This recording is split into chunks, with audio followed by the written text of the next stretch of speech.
क्या बताऊं मम्मी, आजकल तो बासी कड़ी में भी उबाल आया हुआ है। जब से पापा जी रिटायर हुए हैं, दोनों लोग फिल्मी हीरो हीरोइन की तरह दिन भर अपने बगीचे में ही झूले पर विराजमान रहते हैं। ना अपने बालों की सफ़ेदी का लिहाज है, ना बहू बेटे का। इस उम्र में दोनों मेरी और नवीन की बराबरी कर रहे हैं। तब तक चाय पीने के लिए सोनम को पूछने प्रभा जी उसके कमरे की तरफ बढ़ी, पर उदास मन से रसोई में दाखिल हुई। उन्होंने सुन सब लिया था, पर नज़रअंदाज करते हुए खामोशी से चाय बनाकर ले गई और सोनम को भी उसी ने कमरे में दे दी। उन्हें अशोक जी के लिए चाय ले जाते देख उनकी बहू सोनम के चेहरे पर व्यंग्यात्मक मुस्कान तैर गई, पर वे नज़रअंदाज कर सिर झुकाए निकल गई। पति के रिटायर होने के बाद कुछ दिन से उनकी यही दिनचर्या हो गई थी। अशोक जी की इच्छा अनुसार अच्छे से तैयार होकर अपने घर के सबसे खूबसूरत हिस्से अपने पेड़ पौधों के साथ बैठना, क्योंकि सारी उम्र तो उनकी बच्चों के लिए जीने में निकल गई थी। तो जीवन संध्या में दोनों लोग साथ समय भी गुजारते। वहाँ पड़ी मेज, चार कुर्सी उस भाग को और मोहक बना देती और दिन भर के बहुत से कार्य वहाँ आसानी से निपट जाते। पांडे विला 2 मंजिला कोठीनुमा घर अशोक और प्रभा का जीवन भर का सपना था। बड़ा खूबसूरत लगता देखने में। उस पर वातावरण भी बेहद सुरमय। 20 बाई 20 गज की कच्ची जगह भी थी उस घर में। बाहर जहाँ था प्रभा के सपनों का बगीचा, बेला के पौधे, हर श्रृंगार का घनेरा पेड़, अंगारों सा दहकता गुड़हल का पेड़ और छोटा सा टैंक जिसमें कमल के फूल खिले रहते। जाड़ों में तो धनिया, पुदीना, मेथी की बहार रहती। जाड़ों में वहीं तसले में आग जलती और भुने आलू शकरकंद के मज़े लिए जाते, तो बरसात में सुलगते कोयलों पर सींकते भुट्टे स्वर्ग के आनंद की अनुभूति करवाते। अशोक जी ने वह जगह छुड़वाई तो प्रभा और अपने लिए कमरे के लिए, लेकिन संयोग ऐसा बना कि जिम्मेदारी ने उन्हें उस जगह का इस्तेमाल ही ना करने दिया।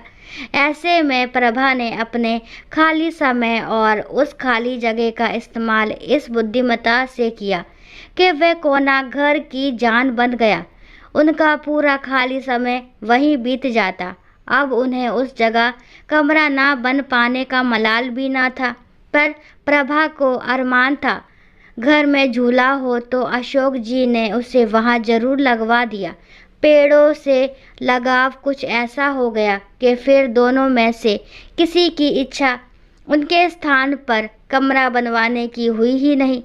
पर वह और अशोक कभी एक साथ उस जगह कम ही बैठ पाते। कभी प्रभा अनमनी होती तो अशोक बड़े जिंदा दिल शब्दों में कहते, पार्टनर, रिटायरमेंट के बाद दोनों इसी झूले पर साथ बैठेंगे और खाना भी साथ में ही खाएंगे। हर शिकायत दूर कर देंगे। फिलहाल हमें बच्चों के लिए जीना है। बच्चों के करियर पर सब कुछ बलिदान हो गया।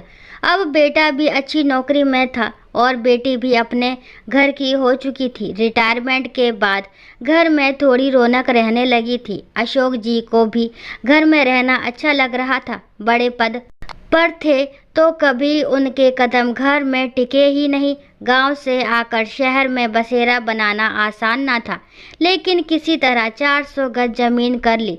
प्रभा जी भी सहयोगी महिला थी। 2 मंजिल और आसान हो गया। अब दोनों पति पत्नी आराम से पलों को संजो लेना चाहते थे। उनके घर में जरूरी सब सुविधाएं भी थी।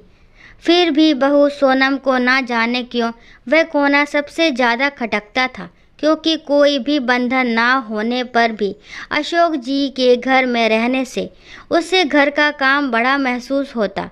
दिन भर उसके साथ लगी रहने वाली प्रभा का अब थोड़ा समय अपने पति को देना उसे अखरने लगा था। अक्सर वह नवीन को उसके माता पिता के लिए ताने देने का कोई मौका न छोड़ती। उसने उस कोने से छुटकारा पाने के लिए नवीन को एक रास्ता सुझाते हुए कहा क्यों ना हम बड़ी कार खरीद लें। नवीन, आइडिया तो अच्छा है, पर रखेंगे कहाँ? एक कार रखने की ही तो जगह है घर में। नवीन थोड़ा चिंतित स्वर में बोला, जगह तो है ना, वो गार्डन तुम्हारा, जहाँ आजकल दोनों लव बर्ड्स बैठते हैं। सोनम थोड़े तीखे स्वर में बोली, थोड़ा तमीज से बात करो। नवीन क्रोध से बोला, जरूर, पर उसने भी अशोक जी से बात करने का मन बना लिया था। अगले दिन वह कुछ कार की तस्वीरों के साथ शाम को अपने पिता के पास गया और बोला, पापा, मैं और सोनम एक बड़ी गाड़ी खरीदना चाहते हैं। पर बेटा, बड़ी गाड़ी तो घर में पहले ही है, फिर उसे रखेंगे भी कहाँ? अशोक जी ने प्रश्न किया। ये जो बगीचा है, यही गैराज बनवा लेंगे। वैसे भी सोनम से तो इनकी देखभाल होने से रही, और मम्मी कब तक करेंगी? इन पेड़ों को कटवाना ही ठीक रहेगा। वैसे भी ये सब जड़ें मजबूत कर घर की दीवारें कमज़ोर कर रहे हैं। प्रभा तो वहीं कुर्सी पर सीना पकड़ कर बैठ गई। अशोक जी ने क्रोध को काबू में करते हुए कहा, मुझे तुम्हारी माँ से भी बात करके थोड़ा सोचने का मौका दो। क्या पापा, मम्मी से क्या पूछना? वैसे भी इस जगह का इस्तेमाल भी क्या है? नवीन थोड़ा चिड़चिड़ा कर बोला, आप दोनों दिन भर इस जगह बगैर कुछ सोचे समझे, चार लोगों का लिहाज किए बगैर साथ बैठे रहते हैं। कोई बच्चे तो है नहीं आप दोनों, और अब घर में सोनम भी है, छोटे बच्चे भी हैं। पर आप दोनों ने दिन भर झूले पर साथ बैठे रहने का रिवाज बना लिया है, और ये भी नहीं सोचते कि चार लोग क्या कहेंगे। इस उम्र में मम्मी के साथ बैठने की बजाय अपनी उम्र के लोगों में बैठा उठा करेंगे तो वो ज़्यादा अच्छा लगेगा ना कि ये सब। और वह दंदनाते हुए अंदर चला गया। अंदर सोनम की बड़बड़ाहट भी जारी थी। अशोक जी भी एहसास कर रहे थे प्रभा के साथ अपनी ज्यादती का। जब कभी पत्नी ने अपने मन की कही तो उन्होंने उन्हें ही सामंजस्य बिठाने की सीख दी, पर आज की बात से तो उनके साथ प्रभा जी भी सन्न रह गई अपने बेटे के मुंह से ऐसी बातें सुनकर। रिटायरमेंट को अभी कुछ ही समय हुआ था। उनके जिंदगी तो भागम भाग में ही निकल गई थी। बच्चों के लिए सुख साधन जुटाने में नवीन और सोनम ने उस शाम खाना बाहर से ऑर्डर कर दिया, पर प्रभा से ना खाना खाया गया और ना उन्हें नींद आई। नींद तो अशोक को भी नहीं आ रही थी, और वो प्रभा की मनोस्थिति भी समझ रहे थे। किसी ट्रैफिक सिग्नल पर खड़े सिपाही जैसे, जिससे हर रिश्ता बस अपनी ही तवज्जो चाह रहा था। पर सोचते सोचते सुबह कुछ सोचकर उनके होठों पर मुस्कान तैर गई। अगले दिन जब सोकर वे उठे तो देखा प्रभा जी सो रही थी, पर बेचैनी चेहरे पर दिख रही थी। वे रसोई में गए और खुद चाय बनाई। कमरे में आकर पहला कप प्रभा को उठाकर पकड़ाया और दूसरा खुद पीने लगे। आपने कुछ सोचा? प्रभा ने रुआसे लहजे में पूछा। मैं सब ठीक कर दूंगा, बस तुम धीरज रखो, अशोक बोले। पर हद से ज्यादा निराश प्रभा उस दिन पौधों में पानी देने भी ना निकली और ना ही किसी से कोई बात की। दिन भर सब सामान्य रहा, लेकिन शाम को अपने घर से बाहर टू लेट का बोर्ड टंगा देख नवीन ने भौचक के स्वर में अशोक से प्रश्न किया, पापा, माना के घर बड़ा है, पर ये टू लेट का बोर्ड किस लिए? अगले महीने मेरे स्टाफ के मिस्टर गुप्ता रिटायर हो रहे हैं, तो वो इसी घर में रहेंगे, उन्होंने शांतिपूर्ण तरीके से उत्तर दिया। हैरान नवीन बोला, पर कहाँ? तुम्हारे पोर्शन में, अशोक जी ने सामान्य स्वर में उत्तर दिया। नवीन का स्वर अब हकलाने लगा था।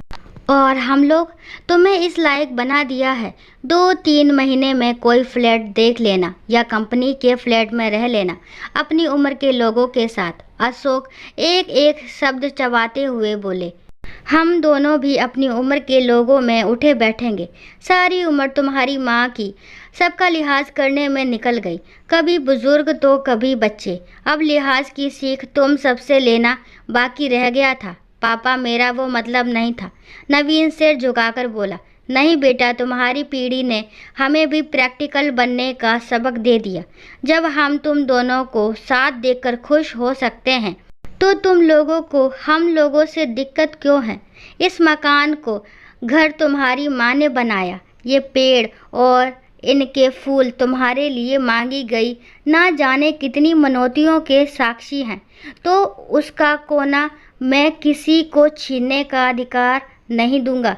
पापा आप तो सीरियस हो गए। नवीन के स्वर अब नर्म हो चले थे। ना बेटा, तुम्हारी माँ ने जाने कितने कष्ट सहकर, कितने त्याग कर के मेरा साथ दिया। आज इसी के सहयोग से मेरे सिर पर कोई कर्ज नहीं है, इसलिए सिर्फ ये कोना ही नहीं, पूरा घर तुम्हारी माँ का ऋणी है।